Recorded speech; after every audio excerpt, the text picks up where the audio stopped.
आशा करता हूं आप सब बहुत अच्छे होंगे। मेरा नाम है सिद्धांत अग्निहोत्री। स्टडी क्लोज पे आपका बहुत बहुत स्वागत है। दोस्तों, एक तरफ पानी बरस रहा है, बहुत ज़्यादा लखनऊ में बारिश हो रही है, एक तरफ स्टूडेंट प्रोटेस्ट कर रहे हैं, हमारा पूरा साथ है, हम डेली लेक्चर्स उस पर बना रहे हैं।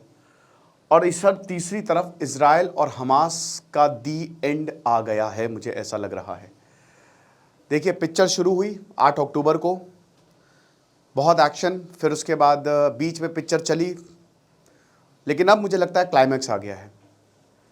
क्योंकि पिछले 24 घंटे में इजराइल ने लेबनान पे हमला किया, साउथ सकार को मारा, हिजबुल्लाह का एक बहुत बड़ा मिलिट्री कमांडर, और अब इस्माइल हानिया 2006 में हमास का लीडर, पैलेस्तीन में जो इलेक्शंस हुए वो जीता, हमास ने भी जीता, प्राइम मिनिस्टर बनाई है। 6 से 17 तक लीडर था ये, उसके बाद इनको हटाया गया। फिर ये पॉलिटिकल विंग जो है हिजबुल्लाह का, हमास का, उसके लीडर थे ये। अब सबसे बड़ी बात ये है दोस्तों कि यहां पे Masoud Pezeshkian, president, newly elected president of Iran, इधर इब्राहिम रईसी, आपको पता है कि उनका हेलीकॉप्टर क्रैश, तो नए प्रेसिडेंट आए ईरान के, वो बने।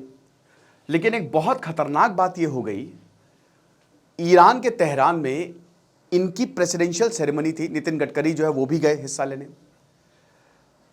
अब ईरान में थे इस्माइल हनिया। वैसे इस्माइल हनिया हम गाजा में नहीं रहते, ठीक है, इजराइल इधर वेस्ट बैंक है, वहां दिक्कत नहीं, इधर गाजा में प्रॉब्लम है। हमास की पूरी जो एडमिनिस्ट्रेशन है वो कतार से होता है, तो कतार में है ये, इनका पूरा पॉलिटिक्स वही है। ईरान के तेहरान में, जो कैपिटल है ईरान की, वहां पे मीटिंग चल रही, राष्ट्रपति उद्घाटन, मतलब एक तरीके से वो शपथ ग्रहण समारोह था। ये अपनी बिल्डिंग में वापस गए। कहा जा रहा है कि वहां पे एक मिसाइल आई, एक मिसाइल अटैक हुआ और ये गए, इस्माइल हनिया खत्म। अब एक चीज समझिए, साउथ सकार को इजराइल ने मारा, इस्माइल हनिया को इजराइल ने मारा। इजराइल ने अभी तक इसकी जिम्मेदारी नहीं ली है, कोई बयान नहीं आया, लेकिन हर सबको पता है कि इजराइल नहीं मारा है। यह भी अभी जो रिसेंट रिपोर्ट्स आ रही हैं, जो अभी तुरंत खबर आ रही है, उसमें यह है कि यह मिसाइल से हमला हुआ है। एग्जैक्ट लोकेशन पता थी, हो सकता है कि F-35 से, फाइटर जेट से हमला किया गया हो, बट जो भी है, जिससे भी हमला हुआ हो, अभी तस्वीर साफ हो जाएगी। कुल मिला के इस्माइल हानिया मारा जा चुका है। अब ये इतना डेंजरस क्यों है, आप समझिए। सबसे पहली बात, इजराइल ने, आपको याद होगा कुछ ही महीने पहले सीरिया में ईरान की कॉन्सुलेट पे हमला किया था, तब ईरान ने बम दाग दिया था इजराइल पे, बहुत तनातनी हुई, situation under control.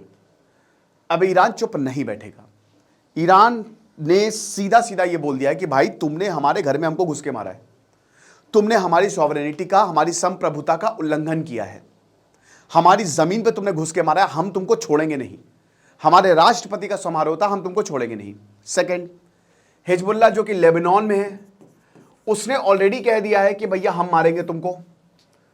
Golan Heights में कहा जा रहा है कि इजराइल, हिजबुल्लाह का रॉकेट आया, 12 बच्चे मारे गए। हिजबुल्लाह कह रहा है ये इजराइल ने खुद ही किया ताकि वो हम पे हमला कर सके, जो भी है।